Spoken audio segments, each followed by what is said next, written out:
G'day guys, welcome back to another video with Eno here from Fantasy Take TV. This, I guess, will be officially the first Supercoach video I will make for the 2023 season. Of course, it's still towards the back end of 2022 in December. Pre-season has obviously begun already for a lot of teams, a lot of the younger players, and Supercoach and AFL Fantasy actually themselves been kind enough to release a few DPP changes. So just a short video today. I'm going to talk quickly about a few that, as you can see, firstly here have lost DPP or dual position. In a few slides, going to talk about some that have gained it and some new positions as well they gave out. And actually at the end, some rookie ones that they didn't give out everyone, but they sort of released a few. So it was the Herald Sun article that I got this from.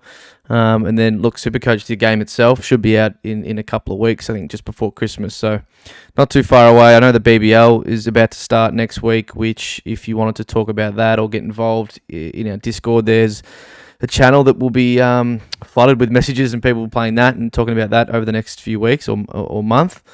So do join up, which you can. I'll put the link in the description. But yeah, we'll talk quickly just about a few guys in the new positions that we know about. But obviously we'll know about all of them and the prices and whatnot pretty soon.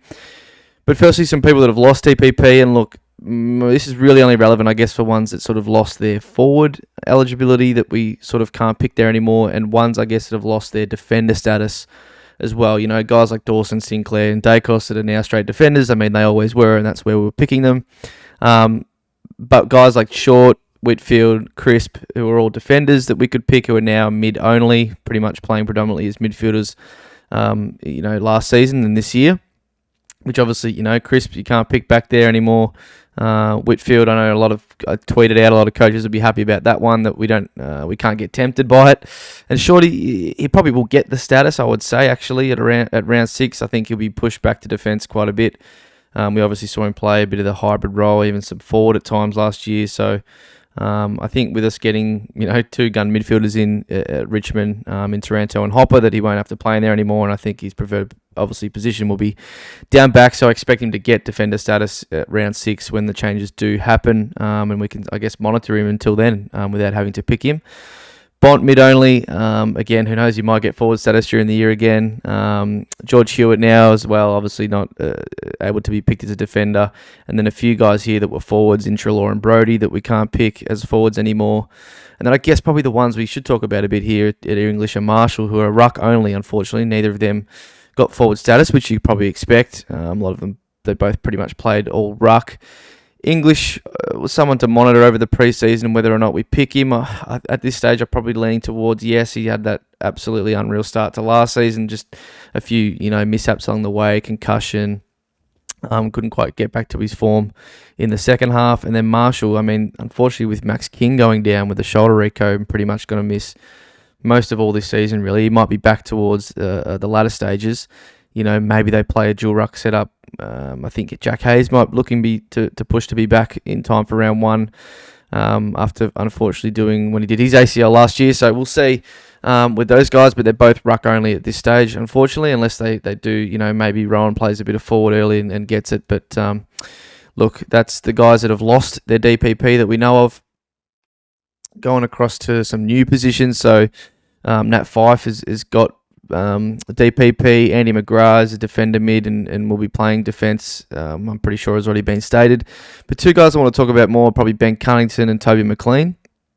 So Cunners, we're really not sure what his price is going to be at this point in time. It could be anything. He played 2 games, I think, for about a 50 average last year, but he was high 400s the previous year, or in the 400s, I believe. So do they just give him a discount based off that and have him sitting, 300 and something, or do they actually go right down and make him, cheaper around the 200 mark? Who knows? This is probably one where they just, it's up to them and they're going to decide what to do. If he was 200k, he's going to be in everyone's team, obviously. So it's probably a middle ground where they give him some sort of a discount, but probably have him around 300k to where it's sort of a decision you'll have to make. And obviously, he's got through his cancer battle. Is he going to be fit and firing every week? I imagine he is. I mean, he's a guy that doesn't need to be fully fit. We know what a contested beast he is, but he is obviously in the latter part and probably very late stage of his career where he's probably only got a year or two left, I would imagine. So one to think about it, but we probably need the price to make a call on. And Toby McLean, probably one that will be in a lot of teams, given that his price will be around 250-ish, something like that. Not totally sure, but that is very cheap. And he was actually thrusted into the Dogs midfield towards the back end of last year when he got back. I'm pretty sure played the final in the midfield and played quite well. So, with Dunks leaving, Hunter, there's a role for him, or at least a rotation for him in the midfield, somewhere. He did just have hand surgery, actually, but I think it's right. He'll be fine to go in a week or so into January, and you can still obviously run and keep your fitness up. So I think he'll be good to go. And then guys that just have kept the DPP. So, the forward line's really stacked here. Dunkley, Taranto, Cogs has kept his. Rosie and Butters at Port both kept theirs. Dusty, probably not really a factor anymore in Supercoach or Fantasy.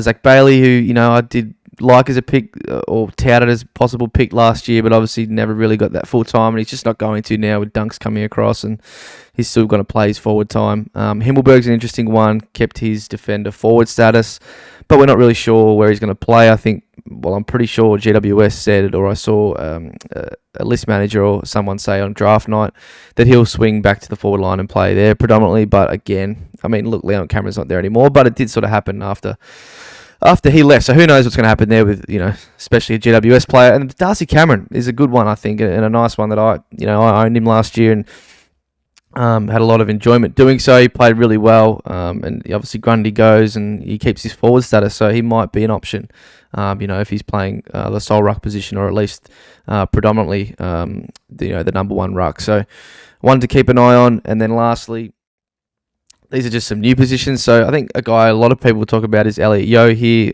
These injury worries and issues for a long time now, and just really can't seem to get some continuity on the park, but he is a defender. Mitch Duncan is also a defender only, so he's in his later past or parts of his career, so he has been a guy that has been prone to injuries recently. Blitzarve has got mid-ruck, which I don't think we've seen since he himself has had it in his second year, I think it was, where he made quite a bit of money as a rookie. He sort of didn't play his first year, I don't think, and then made about 250k in his second year as a mid-ruck, which is obviously a very unique position. And then a couple other guys. Darcy Tucker, maybe one to look at North, got the move, so keep an eye on him there and what his price will be. And then a lot of rookies. So Ginby I've got actually pictured here. I think he's about 170k and will probably get a lot of games early. Obviously the higher price is a bit annoying. Ashcroft's a mid-only. Obviously he'll be in a lot of teams. Jai Clark a mid-only. Does he get games early at Geelong? And then a few other guys, your Bailey Humphrey, Joe Richards guys. Humphrey went obviously quite high, so he's priced a bit. But Joe Richards, someone who could get a game and could feature. And then Philippou as well at St Kilda maybe gets some game time there, but obviously remains to be seen. So there's a few positions we know. Just some early thoughts on them.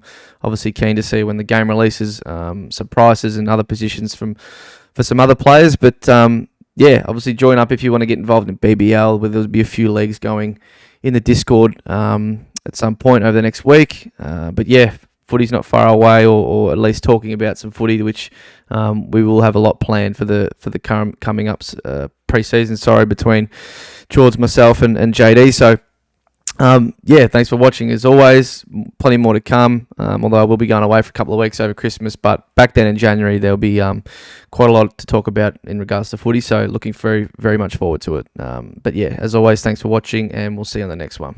Cheers. Got the mojo deals, we been tripping like 80. Pulling out the coupe at the lot.